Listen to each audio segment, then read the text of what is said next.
নমস্কার বন্ধুরা, বেঙ্গলি কিচেনে সকল বন্ধুকে স্বাগত। আমি শান্তনা তোমাদের সামনে চলে এসেছি একটা নিরামিষ রেসিপি নিয়ে। আশা করি তোমাদের এই নিরামিষ রেসিপিটা অনেক ভালো লাগবে। যে কোনো নিরামিষ দিনে রুটি লুচি পরোটার সাথে কিন্তু বানিয়ে নিতে পারো, বা ডিনারে বা টিফিনে।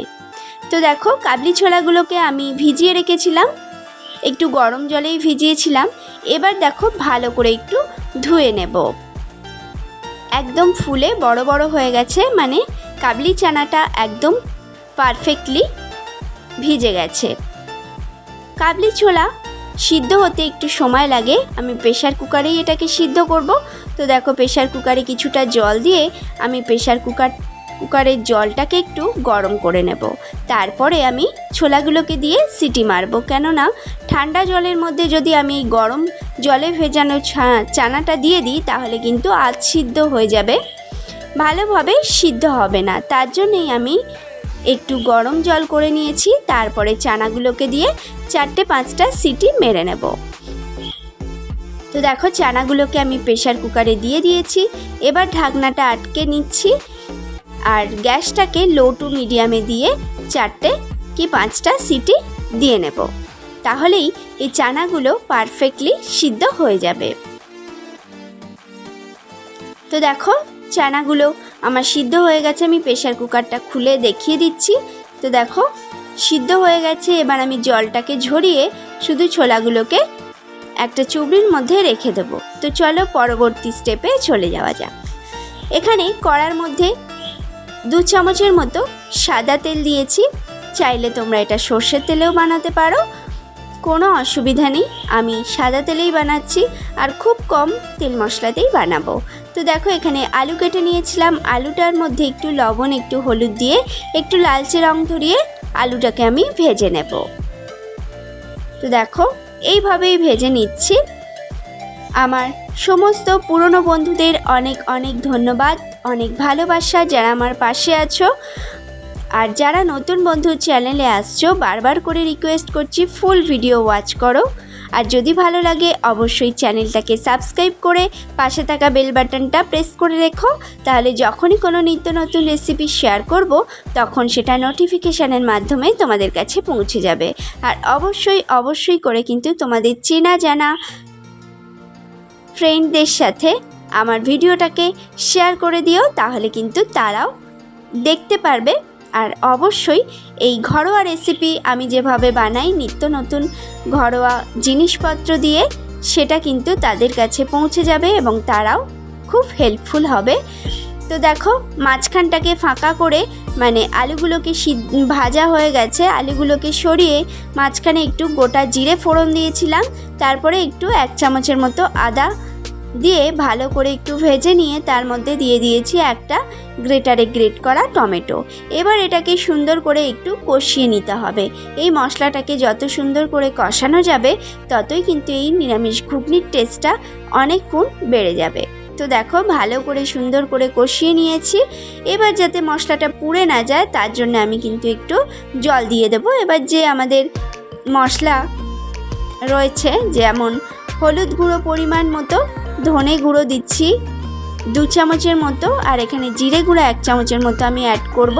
কারণ আমার মনে হয় নিরামিষ রান্নায় জিরে গুঁড়োটা বেশি দিয়ে দিলে একটু তিতকুটে ভাব চলে আসে। তার জন্য আমি প্রত্যেক রান্নাতে একটু জিরে গুঁড়োটা কম দেওয়ার চেষ্টা করি। তো তারপরে দেখো, লঙ্কা দিয়ে দিয়েছি, লাল লঙ্কা। তোমরা যে যেমন ঝালটা পছন্দ করো অবশ্যই সেই মতো দেবে। আমি লঙ্কা গুঁড়ো দিয়ে দিয়েছি। তারপরে একটু দিয়ে দিলাম লবণ পরিমাণ মতো। আবারও একটু মিশিয়ে নিচ্ছি। মিশিয়ে নিয়ে এর মধ্যে আবারও একটু জল দেব, দিয়ে আবারও মশলাটাকে একটু ঢাকা চাপা দিয়ে কষিয়ে নেব যতক্ষণ না এই মশলাটা থেকে সুন্দর করে তেলটা রিলিজ হয়ে যায়।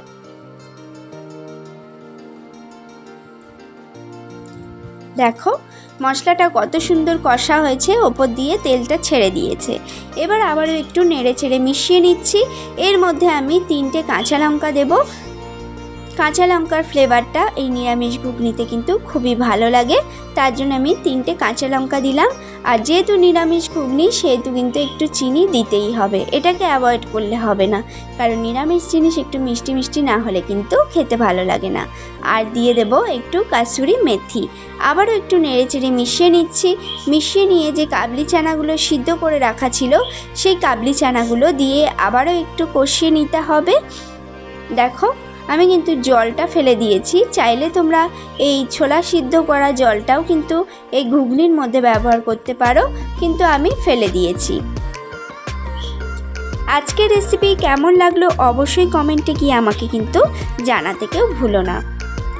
আর যারা চ্যানেলে নতুন এসছো তাদেরকে বলছি, বন্ধুরা ফুল ভিডিও ওয়াচ করো, শেয়ার করো, লাইক করো, সাবস্ক্রাইব করো।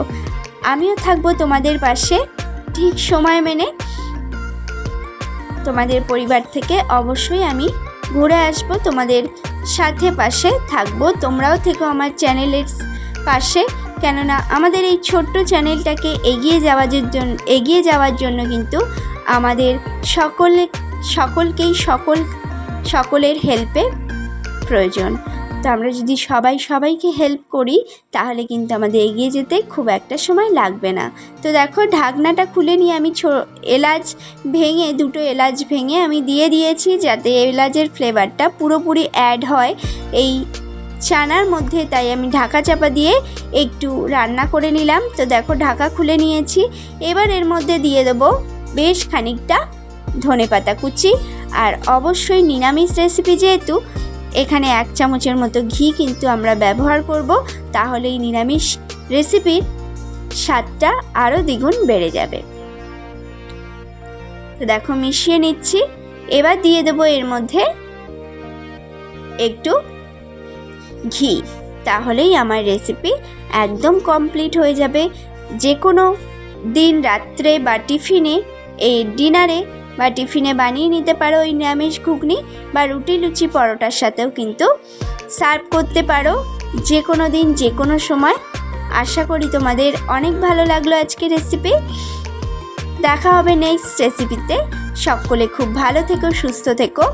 অনেক ধন্যবাদ সকলকে।